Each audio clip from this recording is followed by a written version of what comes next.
bienvenue sur ma chaîne La Bibliothèque de Riel. Aujourd'hui on se retrouve pour une nouvelle vidéo avis de lecture, mais ce format a un petit peu évolué sur ma chaîne YouTube. En gros avant je parlais d'un livre par vidéo et maintenant il y aura une vidéo où je parlerai de 2 ou 3 livres en gros par semaine.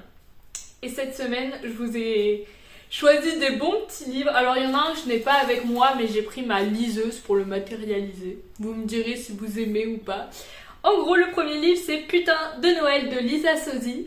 Le deuxième, c'est Felix Ever After the Kaken Calendar. Et le troisième que je n'ai pas avec moi, mais prétendons que ceci est un livre, c'est Tout ce que dit Manon Evray de Manon Fargeton. Et je vais vous parler de ces 3 livres aujourd'hui. Pour commencer, mon avis sur Tout ce que dit Manon Evray. Je vous mets la couverture juste ici pour ceux qui veulent voir un petit peu à quoi ressemble le livre. Donc Tout ce que dit Manon Evray, c'est l'histoire un peu vrai mais un petit peu arrangé, c'est un roman autobiographique en gros de la jeune Manon qui a 16 ans et qui en gros dans un salon des livres rencontre un éditeur qui est beaucoup plus âgé qu'elle, il a la cinquantaine, et entre eux commence une relation un peu étrange, une relation qui en fait inquiète beaucoup la mère de Manon parce qu'elle se rend compte que ce qui lie ces deux personnes c'est pas de l'amour, mais Manon elle ne s'en rend pas forcément compte parce que c'est sa première histoire d'amour, si on peut dire ça, c'est sa première vraie relation. Et du coup il va y avoir tout un combat compliqué en gros entre la mère de Manon qui ne veut pas que cette relation existe et Manon qui fait tout pour voir cet homme en secret. Et en gros ce qui est très intéressant et original dans cette histoire, c'est que on n'a jamais le point de vue de Manon, on a le point de vue de toutes les personnes autour d'elle, sa mère, son père, ses frères, l'éditeur en question, enfin tout le monde. Sauf elle on saura jamais ce qu'elle pense et c'est un petit peu vraiment comment les gens vont peut-être juger son histoire, ce que les gens vont en voir et jamais ce que elle va vraiment ressentir, et j'ai trouvé ça ultra intéressant. Donc ce livre il était quand même assez gros, je crois qu'il fait genre 380 pages ou 400 si je me trompe pas, et je l'ai vraiment dévoré en moins de 24 heures parce qu'en fait c'était tellement... En fait c'était vraiment haletant, genre on ne pouvait pas le reposer et c'était en même temps malsain dans le sens où on voyait que l'histoire était horrible, mais en même temps on voulait savoir si justice allait être rendue, si Manon allait être écoutée, on voulait savoir, et du coup ça fait vraiment un mélange étrange dans lequel on est mal à l'aise mais on peut pas reposer le livre, et c'était vraiment bizarre on va dire pendant ma lecture. Mais après coup je pense que c'était vraiment une très bonne lecture. En plus c'est très intéressant parce que en gros tout le livre est découpé avec des petits chapitres et entrecoupé de mails que se sont échangés Manon et son éditeur, de rapports de police, etc. Et j'ai juste trouvé ça ultra intéressant parce que ça ancrait vraiment les choses dans le réel. Et j'ai trouvé que c'était une super lecture, peut-être un petit peu dure parce que voilà, je le conseillerais pas aux personnes trop jeunes. Mais c'était le premier livre que je lisais de Manon Fargeton et ça m'a vraiment beaucoup touchée. En gros, il y a une phrase dans le roman, je vous dirai pas laquelle, hein, sinon ça me met en spoil. Mais il y a une phrase dans le roman, au moment où elle a été prononcée, je sais pas, c'était toutes les tensions que j'avais accumulées pendant la lecture. J'ai tout relâché, j'ai fondu en larmes, vraiment, j'étais trop triste, genre... En fait, on ressent tellement les émotions de Manon sans pour autant jamais être dans sa tête, parce qu'elle, on n'en sait rien de ce qu'elle pense, on n'en sait rien de comment elle se sent, à quel moment, etc. Mais en fait, on a tellement tous ces points de vue extérieurs qu'on a l'impression qu'en fait les gens la jugent un petit peu, et du coup ça ajoute un poids à l'histoire qui est vraiment déstabilisant on va dire. Et j'ai adoré cette histoire, le style de l'autrice est incroyable, enfin vraiment j'ai trouvé ça fou. Je me suis reconnue un petit peu dans le personnage de Manon dans le sens où elle a vraiment une personnalité atypique qui je pense explique son histoire, pas pardonne le gars bien sûr, mais explique pourquoi elle... Il y a des personnes qui sont plus facilement manipulées que d'autres, et j'ai l'impression que c'était le cas de Manon, qu'en fait peut-être elle avait besoin d'amour et du coup bah ça a accru le problème. Et j'ai vraiment trouvé ça trop beau la façon que l'autrice avait de jamais nous dire les choses mais de nous les amener vraiment d'une façon vraiment très implicite on va dire, et c'était vraiment très beau. Enfin vraiment je me répète mais c'est une lecture qui m'a vraiment bouleversée, ça m'a beaucoup changé, j'ai trouvé ça incroyable. Mais je me répète encore, mais en fait c'est un sentiment que j'avais jamais ressenti avec aucun livre. C'était pas ma meilleure lecture de ma vie, mais en fait c'était la lecture la plus bizarre si je puis dire, parce que j'avais jamais ressenti ça avec un livre et c'était un sentiment que je pense que je ne ressentirai plus jamais, parce que c'est un livre et il n'y en a aucun autre comme ça. Tu peux pas dire ah ça ressemble au livre, gna gna gna, non, il n'y en a aucun autre qui y ressemble et c'est ça qui est ultra intéressant. Donc ce livre ça a été un coup de cœur. Je lui ai mis genre 5 sur 5, mais genre coup de cœur quoi, vraiment incroyable, j'ai beaucoup trop aimé et j'aimerais pouvoir l'oublier complètement pour pouvoir le relire parce que incroyable. Et en plus j'en avais entendu parler mais je me disais ouais mais ces temps-ci je sais pas, je pense pas que ça va autant me plaire et là quand je l'ai lu j'étais en mode j'avais sous-estimé ce livre, vraiment le pouvoir de ce livre est incroyable. Et du coup, j'ai hâte de lire d'autres romans de cette autrice. Donc le deuxième roman dont je vais vous parler, c'est Putain de Noël de Lisa Sozzi, que j'ai fini il y a vraiment quelques jours. Putain de Noël, c'est l'histoire d'une femme qui s'appelle Sydney, qui est bibliothécaire et qui en fait vient d'une famille luxembourgeoise très riche, très famille d'antan, j'ai envie de dire. Enfin, vous voyez ce que je veux dire, avec les traditions, etc. Et donc forcément ils veulent qu'elle ait un beau métier, qu'elle sorte avec des garçons, qu'elle devienne mère, etc. Et elle est bibliothécaire, mais ça elle leur a pas dit, elle leur a dit qu'elle était banquière et en gros elle raconte beaucoup d'histoires où elle est avec des garçons, mais elle s'arrange toujours pour que ses parents puissent pas le rencontrer. Et un jour, ses parents veulent à tout prix voir le garçon dont elle leur a parlé et qu'elle a nommé Albert pour Noël. Et là, c'est un petit peu... le problème, c'est qu'elle a pas de garçon, quoi. Et du coup, elle doit trouver un mec pour dans genre une semaine. Elle doit lui apprendre une vie et il doit ressembler à la description qu'elle en a faite à ses parents. Et il se trouve que sa meilleure amie Marine a son beau-frère qui est chez elle et elle veut s'en débarrasser parce qu'elle ne le supporte pas. Et bien sûr, vous vous en doutez, il va se passer quelque chose entre le beau Jason, donc qui est le gars qui va faire semblant d'être Albert, et Sydney. Mais franchement, c'est une romance de Noël, donc un peu cucul la praline comme vous pourrez dire, mais j'ai trouvé qu'elle était vraiment sympa pour plein de raisons. Genre, il y avait plein de moments où c'était quand même assez émouvant, il y avait plein de moments d'humour. En fait, les personnages étaient très différents, mais en même temps, c'était pas « oh, le gars... le gars ténébreux, etc.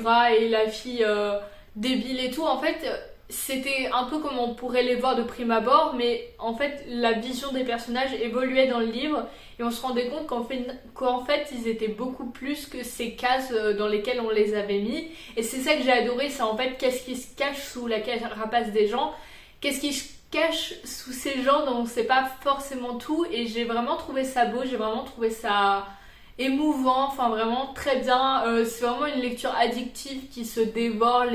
Les chapitres sont relativement courts, c'était vraiment bien, moi j'ai bien aimé. C'était pas la meilleure lecture de ma vie, mais c'était une des meilleures romances de Noël que j'ai lues, ça c'est clair.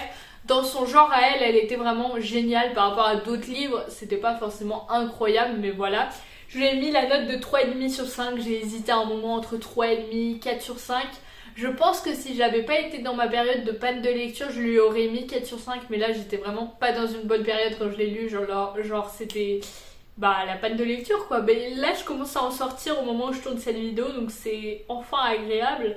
Mais du coup je pense que je l'ai pas lu forcément au bon moment, j'ai quand même bien profité, ça m'a vraiment aidé à sortir de ma panne de lecture parce que c'était vraiment sympa, c'était vraiment léger en fait, c'était vraiment ça parce que c'était une période où j'étais fatiguée et lire le soir quand il y a plein de trucs à comprendre c'est chiant, alors que là c'était vraiment un truc genre, même s'il était 23h et que je me disais oh j'ai que 10 minutes pour lire, je m'y mettais juste 10 minutes et j'avais le temps de lire un petit chapitre et c'était vraiment sympa. Donc vraiment je vous le conseille si vous voulez passer un petit bon moment, très sympa. Et le troisième roman c'est Felix Ever After de Kaken Calendar, donc que je vous ai présenté dans le book haul de novembre, avec Putain de Noël aussi d'ailleurs. Felix Ever After, c'est l'histoire d'un jeune homme qui a 17 ans à peu près je crois, qui est trans, noir, queer, enfin bref, il cumule les étiquettes, donc il est pas dans le moule quoi. Et il fait un stage d'été un petit peu dans son école parce qu'il veut devenir artiste plus tard, mais il est un peu dans une période où en fait il n'arrive plus vraiment à se retrouver dans l'art parce qu'il n'arrive plus à savoir qui il est. Et du coup, c'est une période difficile pour lui. Et un jour, quelque chose va se passer. Je peux pas trop vous en dire en fait parce que c'est une histoire où il n'y a pas non plus énormément de rebondissements. Donc si je vous en dis trop, ça peut vite tourner au spoil. Mais vous vous en doutez, il va y avoir de l'amitié, il va y avoir de l'amour, il va y avoir de la recherche de soi, du questionnement. Et voilà, donc ça c'est un livre que mes grands-parents m'ont offert pour mon anniversaire. Déjà la couverture est incroyable, je sais pas si vous vous en rendez compte à la caméra. Mais vraiment je pense que c'est un des plus beaux livres de ma bibliothèque, genre vraiment il est si beau. Et je trouve qu'en fait il résume vraiment cette histoire, cette couverture, genre c'est vraiment quelque chose de lumineux. Avec pourtant un peu de noirceur, mais un personnage qui est vraiment particulier. Et ce que j'ai aimé dans ce livre, c'est qu'on peut le lire sans forcément connaître beaucoup de choses sur la transidentité, parce que c'est souvent le problème des livres, parce que je crois que l'auteur est trans, donc c'est souvent le problème des livres écrits par les personnes trans, c'est qu'ils utilisent du vocabulaire qu'on ne connaît pas forcément. Alors que là, à chaque fois qu'il y avait un petit peu de vocabulaire du genre... je sais pas si ça parlait d'opérations ou de traitements médicaux particuliers, et bien il y avait toujours une petite explication mais qui en fait était intégrée au récit, donc j'ai trouvé ça franchement très agréable. Le livre en lui-même je l'ai bien aimé, mais pour moi il y avait quelques points négatifs du genre on voyait un peu trop où l'auteur voulait en venir. La fin on la voyait un peu venir en fait assez rapidement et c'était sympa, mais pour moi il n'y avait pas assez de surprises, il n'y avait pas assez de choses qui me faisaient waouh, je m'y attendais pas du tout, enfin c'était un peu attendu on va dire. Malgré ça j'ai trouvé la plume très satisfaisante, genre très addictive, et en même temps il y avait des phrases qui étaient très belles, enfin c'était addictif mais ça négligeait pas les sentiments, c'était vraiment très beau en fait, c'était vraiment une recherche du personnage, une recherche pendant l'adolescence, c'était vraiment... beau, je me répète un petit peu dans cette vidéo, je pense que vous l'avez remarqué. Malgré tout, ouais, quelques points négatifs pour moi, du genre, quelques passages un peu clichés, genre, des fois le gars, j'étais en mode mec, t'abuses, enfin c'est un peu cliché. Pour moi, il manquait pas grand chose pour que ce soit une lecture parfaite, mais j'ai eu l'impression que certains passages étaient un peu en mode bon, ça va passer, genre, et pourtant, je pense que si vraiment ça avait été un petit peu retravaillé, ça aurait pu être vraiment genre beaucoup mieux et ça aurait pu être vraiment un coup de cœur, parce que là pour le coup je lui ai mis 4 sur 5. Je trouve que c'est vraiment une lecture satisfaisante, une lecture dans laquelle on se sent bien, dans laquelle on ressent pour autant des émotions parfois négatives, mais en fait qui restent pas forcément longtemps. C'est pas un livre triste, c'est plutôt un livre dans lequel on passe par beaucoup d'émotions parce que c'est un adolescent, il vit beaucoup de choses. Quand on est adolescent, on grandit très vite aussi sans s'en rendre compte. Un été, c'est une période immense. Au final, 2 mois, c'est énorme. C'est vraiment ça ce que j'ai adoré, c'est que il y a aussi toute cette thématique autour de l'art, parce que ce jeune homme, c'est un artiste. Et il y a toute cette idée de comment je peux produire de l'art si je suis perdue dans ma vie, si je ne ressens rien, si je ne sais pas qui je suis. Et j'ai trouvé que ça c'était très beau, et en plus l'art avait vraiment une signification particulière. J'ai adoré le fait que tous les personnages soient un petit peu creusés, même si parfois du coup pour le coup c'était trop creusé. Ils avaient trop tous une histoire à faire pleurer dans les chaumières, si vous voyez ce que je veux dire. Et du coup pour moi il aurait fallu un petit peu alléger ça, enfin tout le monde n'a pas... perdu sa mère, son père n'a pas été victime d'un grave accident de voiture. Enfin, c'était vraiment un truc où vous voyez tous les personnages ont une histoire trop grave pour que ça paraisse réel. Donc c'était bien, mais en fait pour moi tout était un peu trop poussé et c'était ça le problème. Donc voilà, un coup de cœur et 2 bonnes lectures. C'était plutôt un bon bilan de lecture. Certaines datent un petit peu, on va pas se mentir, tout ce que dit Manon est vrai. C'est une lecture qui date d'il y a un mois, j'ai envie de dire. Ça date d'il y a un mois, ça passe vite, mais j'étais en train de me dire, en fait c'était en octobre, donc ouais. Mais j'ai vraiment fait des belles découvertes grâce à ces 3 lectures, toutes très différentes, mais qui m'ont toutes apporté quelque chose. Une, le sourire, une recherche de l'identité, une vraiment des émotions très fortes. et c'est ce que j'ai adoré dans ces romans. Si tu as lu un de ces romans, n'hésite pas à me dire ce que tu en as pensé, ou si un de ces romans est dans ta pile à lire wishlist, n'hésite pas à me le dire en commentaire. Si tu as aimé cette vidéo, pense à mettre un like et à t'abonner à ma chaîne YouTube, et voilà.